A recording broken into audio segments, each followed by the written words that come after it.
So we've heard all of these great stories and we've been sharing them along the way. And I think it's time that we share our story and why it is that we're doing all the things that we're doing. So here goes the story of OneKind Creative. How Kevin met Breia. And how Kevin met Breia.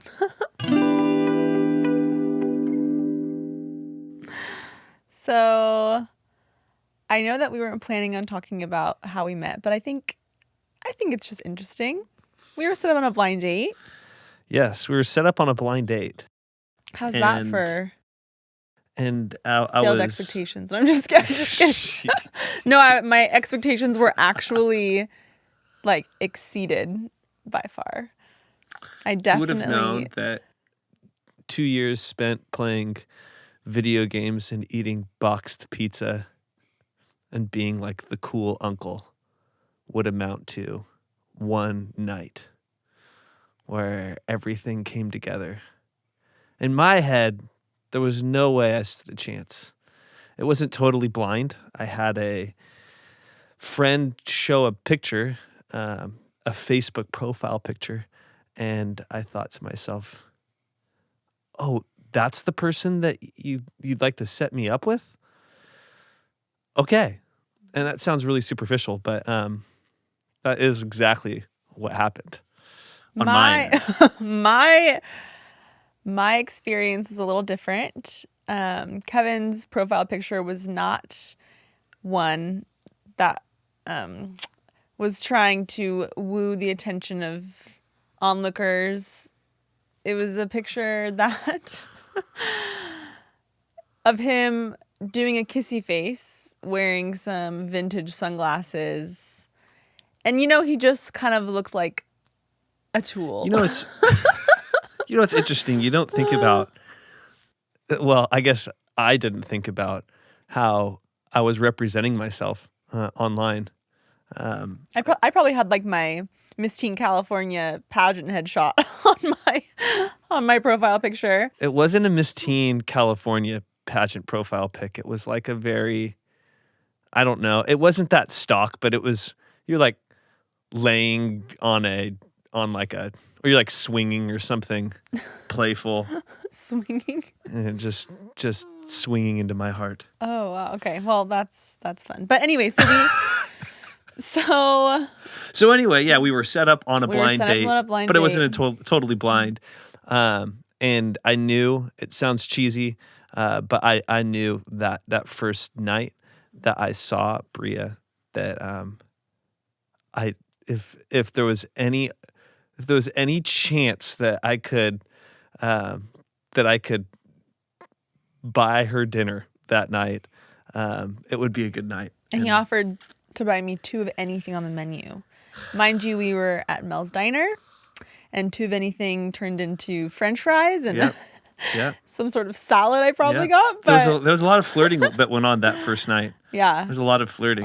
And like a lot of me putting whatever I had. I had no moves at all, but you had the splits. Well, apparently He was in like a permanent split stance as he was talking to me. And I just thought, wow, this guy is really excited. It wasn't intentional. It was just very expressive with his body language. It wasn't intentional.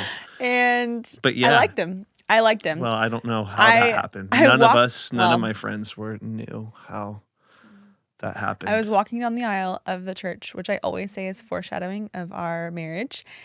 And I saw him. We met at church. I was playing up on stage in a worship team. Yeah. Band thing, and I saw him strumming his Gibson Les Paul Custom, and I thought, wow, that John Mayer lookalike, he has to be mine. His hair was long and flowy, and he was just a specimen. It was beautiful. Wow. And the best thing about Kevin when I first met him was that he didn't take himself too seriously, and he wasn't afraid to laugh when other people were poking fun and trying to get a rise out of him, trying to make him uncomfortable in front of me, but he just handled it like a champ, and he still is that way. Like, he is so humble, and such a fun guy to be around. He always makes me laugh, still to this day. And, I just saw some very special things that first night. Fast forward a couple of years, we got married. We actually didn't like. We never stopped seeing each other in between. There was no like games. No. There was no real chase. I guess I was probably chasing Breia him. followed me around a little bit, but it wasn't like that. It was just very. Kevin made his intentions clear from the first night. And he offered to drive me home. He offered to drive me everywhere. I felt very treasured, and it was.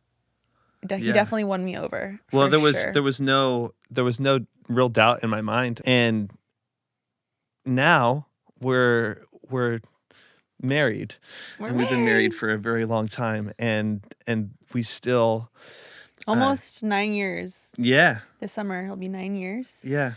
And we still try and make it a point to always find adventure in our lives with each other, and our keep littles. Exactly, and keep things new. And so, I guess in multiple levels, this episode of the podcast is about keeping things new, is about introductions, and us sharing who we are, us sharing a little bit our story. It's about falling in love. It's about falling in love. So Yes, it is. It's about falling in love. The same way that we fell in love with each other. You will also fall in love with us. So we are currently sitting in our garage. We're sitting in our garage. And this couch is a real couch. A real couch. This is a real wall. That is a real But behind wall. this wall is about a foot. And then it's the garage The interior wall. of our garage. The ground that we're sitting on, the ground that the couch is sitting on. is concrete. Epoxy floored concrete. Yeah. We don't have a But car we do in have here. a carpet in here. We do have a carpet that I got on Facebook Marketplace. Yeah. And it's pretty shaggy. There you go. It's keeping my feet warm right now. So basically, why this podcast is in our garage is because Breia I have a lot of ideas. had this awakening that happened perhaps as... I probably was waking you up as this awakening was happening in the middle of the night, telling that's you. That's exactly what I was going to say. But we have... we've kind of had these revelations as a family that Breia is the creative one and I'm not the creative one. That's actually not true at all. That's not our revelation. Our revelation is not that you're not the creative one, but the revelation is that I too am a creative. We both enjoy creating things. Creative. We enjoy creating things together. Yeah. Some of our first creative projects were writing songs together. Yeah. And we wrote songs together. We still do write songs together. Love songs. And the end. That was that story. No, but I think in those early years of us dating and writing songs together, it was something that we loved to do. We would just sit in bed. Okay. And write songs. And that's what you do when you're newly Kevin wed. would play his guitar, find a melody. I would Yep. help chime in with the lyrics. And, it's a modern day romance. That's it. That's some it. sort of screenplay. But meanwhile... But anyways, okay, so meanwhile, I'm going to school. I became a nurse. She became a nurse. Kevin has been working for companies as I'm doing my nursing thing. And he starts building up a... Basically, I'm a freelance creative at this point, and I just kind of serve businesses with graphic design and basically any creative need, a one-stop shop for all your creative needs. Yes. And then Breia, we have kids, and then she starts resenting me because she loves what I'm doing more than what she has to go do, and there's a lot to that story, but just to kind of like bring it to the place at which we are sitting right now, she has this revelation that she wakes up in the middle of the night thinking, I suppose, we should build a podcast studio. And it's a little bit with like the knowledge that I'm pretty sure I actually just wanted to start a podcast. You were the brains behind starting or building an entire studio. Remember, I was like, let's just do it in our kitchen. Oh, that's right. Let's and I just told her, this is how we work. Like, She's casual. Yeah, she says like, we should do this, we can do this. And then I think, let's do this. Right. And then both of us together sort of go all out. We're really bad. Really bad. We're really bad. Oh my gosh. I was going to say, we are a bad influence on each other. Yeah. I feel like. Yeah. Because Kevin and I will get these ideas and neither one of us will, is practical. Shoot down the like illogical. It's very side like of it improv rules. Like yes and let's also build an entire studio in our garage. But yeah, this is kind of an experiment. All an experiment. To a certain extent. And but not necessarily. It's a calculated experiment. Yeah, like we're okay taking calculated risks. Yeah. And I think with this platform, we realized the value of being able to share stories, share in a community, and provide something that that takes a certain level of dedication and commitment. Yep. And we want that to echo the level of excellence that we want to provide as a business to other businesses that are looking for creative services. And so this has been an awesome way to almost build our own portfolio to a certain extent and showcase what we can do. And Kevin is so talented at video and audio and photography and graphic design and just branding, everything, really. I mean, Kevin's so talented. The small slice of that I like to try and bring is style and it's not a small slice. It's a small slice. No, slice. she brings style, I like staging and all of that. But she is also exceptional. She's exceptional. I'm sexy and exceptional. Wow. Okay, she is.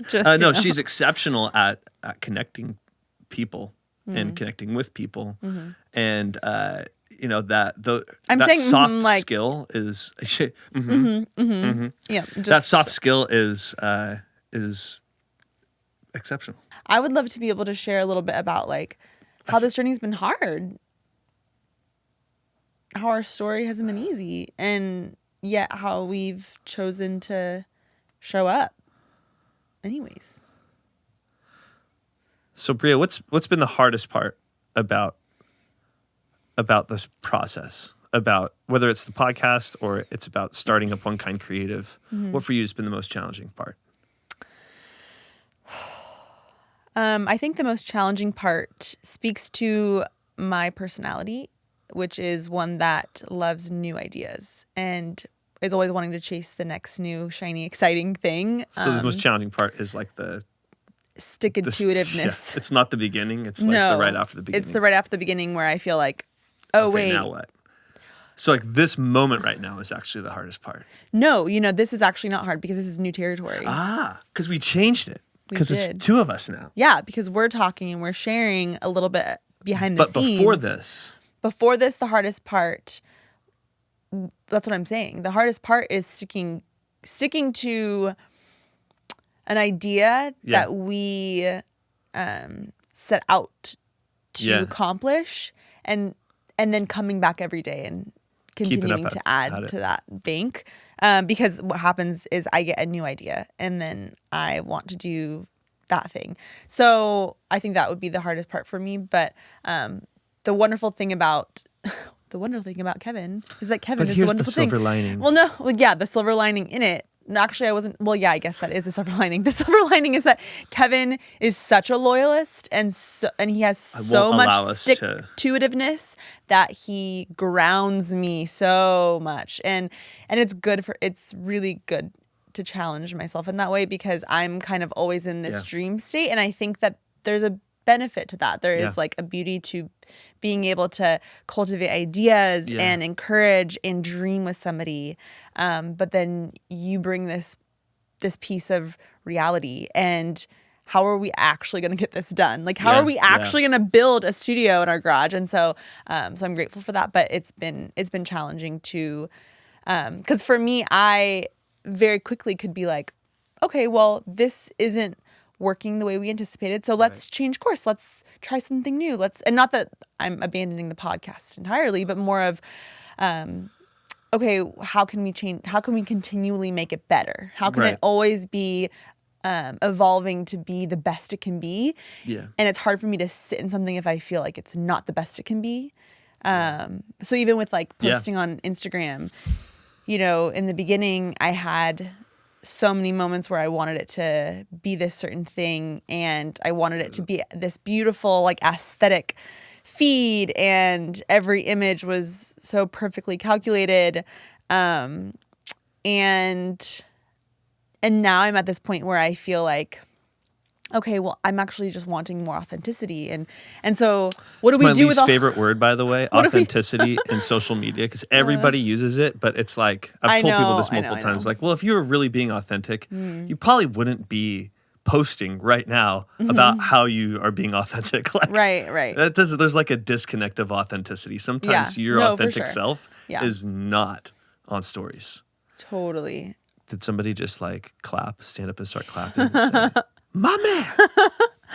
Yeah, I think that what I mean is just like not the highly staged modeling just to model in a random place. Like that is grinding me down. Like it's like, what are we doing? You start looking at your feed and you're like, what does we this had a even reason say? for all of this Yeah. that was very intentional. Like we went into it thinking, we just want to like show who we are. We want to show up. We want to be consistent. And we want to make sure that when we do that, we're wearing the right colors. Yeah. And we kind of like different cool clothes. Yeah. And just like being conscientious of all those things. And then you kind of build your feed and you're like, this looks great. And then you start looking. I know who she is. I know how she operates. So then she'll start looking and then start not second guessing herself. Mm-hmm. Well, yeah, actually, sometimes she starts second guessing herself, but like kind of refiguring stuff out and then changing course. And so I can echo that struggle of like, how do you know when to keep at it and not be influenced by lack of engagement or not be influenced by, I mean, here's a big one. This has been a big struggle. And it's not even, to be honest, it's not even lack of engagement per se, because I've been enjoying like cultivating relationships on the platform, and I feel like there has been a lot of that, which I'm grateful for. It's more of when I look at it and then I'm following other people and I'm kind of feeling like, ooh, I love that they're bringing more of themselves into the picture, and I felt like I just wasn't doing that. So it was almost that I was being competitive with myself, not that I was feeling like other people aren't enjoying it, but it was like, I'm not enjoying this. Like, I don't feel like this is true to us, and I want to show more behind the scenes, more of how we communicate with each other and what our process is like, and so that is to come. Like, that is something that there's only so many hours in a day, and social media takes up time. If you ever have done it, but I do think that it's like this beautiful beast where on social you can connect with so many people from all over the world, which is amazing. And it's not about the amount of followers, but just being able to find your few people and just being able to meet a few new people is really encouraging. And so there is such a place for that on social. But then there's the other part that is like the comparison syndrome and feeling like you have to show up every day, even if you don't necessarily want to show what you're doing, or you want to be able to just be private. It's like, I feel like it feels like all or none. Like you can't be fickle with it. And so that's where I'm learning to have grace on myself, learning to create the shitty first draft and be able to release whatever we create on to social and let it go and move on and continue to create and not continue like constantly be judging what my own creations look like.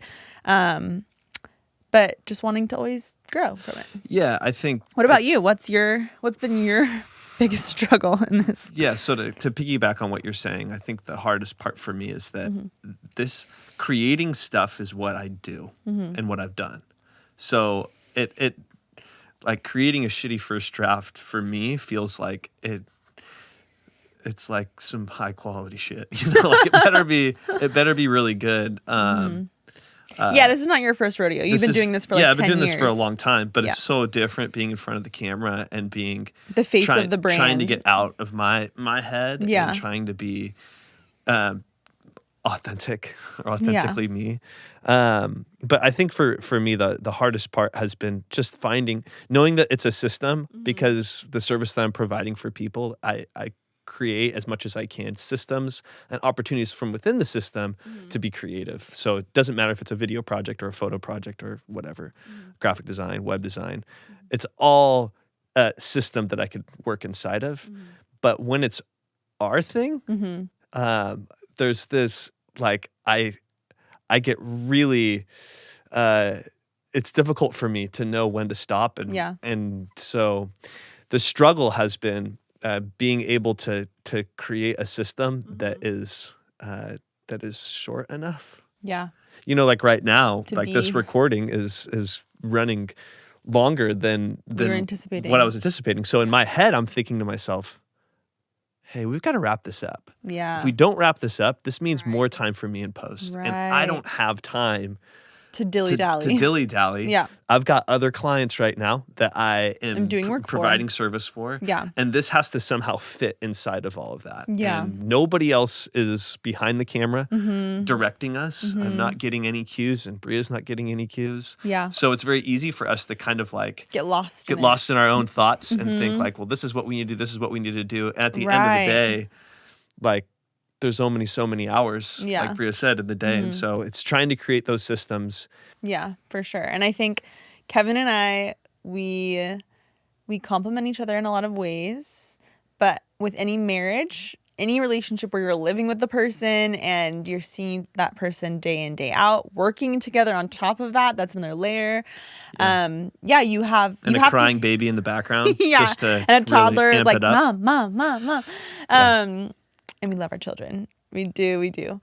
But, there is that added stress. Yeah. And there is in this season of our lives when we're relatively young, trying to build something for our family, having these big dreams and visions, learning how to communicate with respect for one another, to listen to one another, and to take the other person's feelings and ideas to heart and somehow compromise with a vision going forward is what we are working toward every day. And I'm grateful that Kevin has never once yelled at me in our marriage.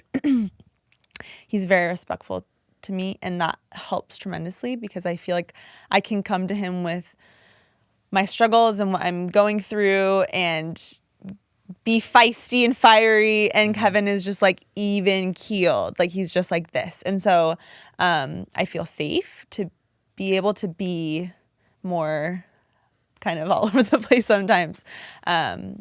So yeah, I think that this has been an incredible journey in our marriage and a really fun new chapter for me. Yeah. My mind is always spinning, so the fact that I get to have a creative outlet in this way is really fun.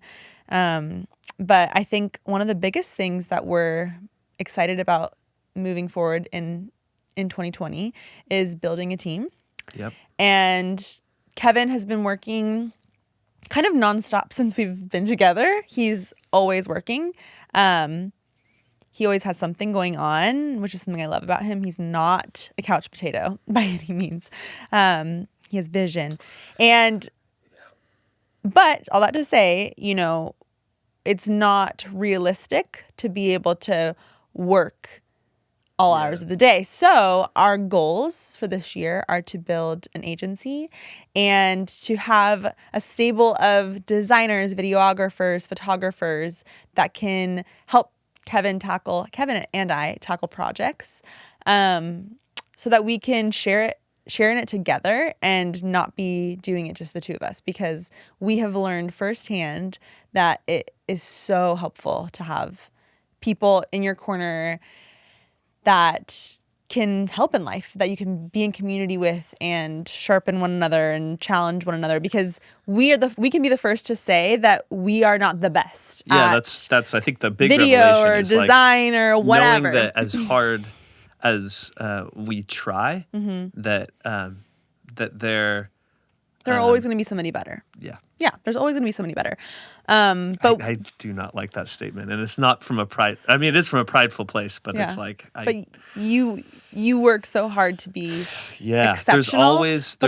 There's so many talented people out there, are. and resources and all that we don't have, and so I think kind of leaning into the sentiment of what we're all about, meeting people, bringing out their best. Yeah. That's not just for the sake of the people that we're serving. Right. It's also for people we hire. And there it is. And I think that one of the areas that we are set apart in, that we are maybe different in, is our ability to build people up and to make other people shine.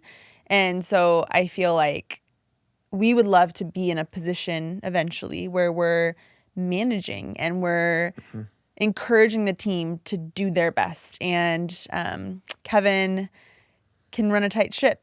He's had to run creative operations for projects where he's managing multiple people, and so that's definitely a skill set of his. And so I'm excited for this year. I'm excited that Kevin can move into a new role and start delegating more and feel like he can step back, and even though he has 10 out of 10 standards for a product, that he can pass that work on to somebody and know that person is fully equipped, that they can also do an exceptional job with Kevin in their corner, or rooting them on, better, and that's our hope. Our hope would be that people can come into our team that are better than us, and that we can all just continue to everybody wins. Yeah, exactly. So those are some of our goals, and we're so grateful that you guys are on this journey with us. Please don't hesitate to reach out to us, even if you just have ideas and want to float something by us. We love to talk to people, and we just hope that we can be of service, because that's what we're about. That is what we're about. Yeah. There you go. Me and Kev right here. We're married. This is us. And we plan on coming on the podcast and doing this more regularly, because we think that, we have something that we want to share with you guys. And and sometimes for we need us, to be it's authentic, and we need to be. Well, we know the importance of being able to show up and share what we're going through, because we love to be able to sit back and just ask the questions and get to know another person. And so that's why this podcast originally started out that way, and we plan to continue to do that. But we've gotten feedback, and I think that the people that are a part of our brand story, following along, have been asking a lot of questions, and I think people are confused. So what do you actually do? Why people are don't you know. Here? People don't know. What is this? Right. Oh wait. Yeah. So we're like, shoot. Yeah, okay. and then every time we have a podcast, like right afterwards, we'll have a conversation where it's like, oh, I didn't know all of this. Right. And so then we're like, so it's like, well, maybe we need do a better be a little job. more clear. Yeah. So that's part of this. So we're forcing ourselves to get in front of the camera a little bit more, to share our 2 cents a little bit more, to give you a behind the scenes look at how we are navigating building this creative podcast and agency, and also being married, having children, the struggles with all of that. And we just hope to be an encouragement to you guys. So the OneKind Creative. OneKind Creative. Yeah. Exactly. And if you want to join the team, if you feel like, a shout out to any other creatives who want to create. Any other creatives that are there freelancers that are out there that are serving businesses. Yeah. we've got some opportunities for you. Yeah. And any businesses looking for creative support, content. Hi. We are OneKind Creative. There it is. That's us. So All right. Signing out. Signing out. Hey, thanks for listening. Don't be a stranger. Hit the subscribe button and let us know how you enjoyed the episode and a rating on the podcast app or in the comments below if you're watching. And remember, you're one of a kind.